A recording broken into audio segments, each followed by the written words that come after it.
Is there any scenario, Colin Reed, where Nikki Haley, in her home state of South Carolina, can start an unlikely comeback?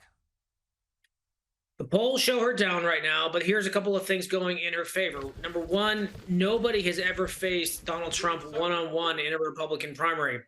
4 years ago, or 8 years ago, I should say, it was 8, 9, 10, 11 candidates versus Trump. And he's got his slice of the pie, and everybody else was dividing theirs a number of which ways. Now it's just one on one.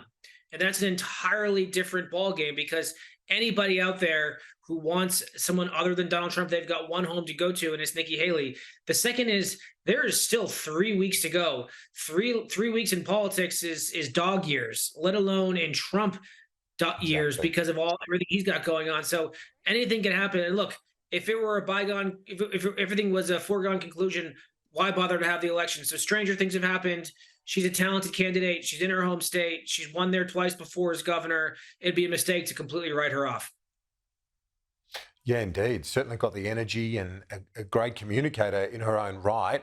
Finally, is there anything we talk about weeks being dog years? What about the months to November? Is there anything that's an eternity in political terms?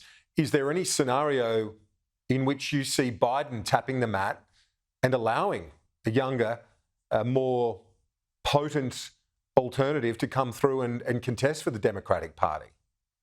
It seems hard to believe we're going to go through a rematch of two 80-year-old guys or two guys who are close to the age of 80 to be the commander in chief of the United States military and the leader of the free world for all intents and purposes. So that's why 7 in 10 Americans think this is not the rematch that anybody wants. It's not the sequel anybody wants to go see.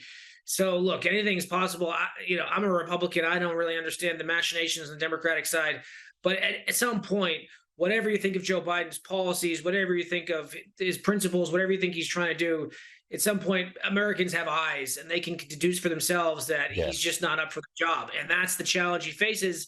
Father Time, Kieran's undefeated. And that's the thing that President Biden is grappling with right now, and his team has no good answers for. Undefeated indeed. Colin, great to chat. Appreciate it.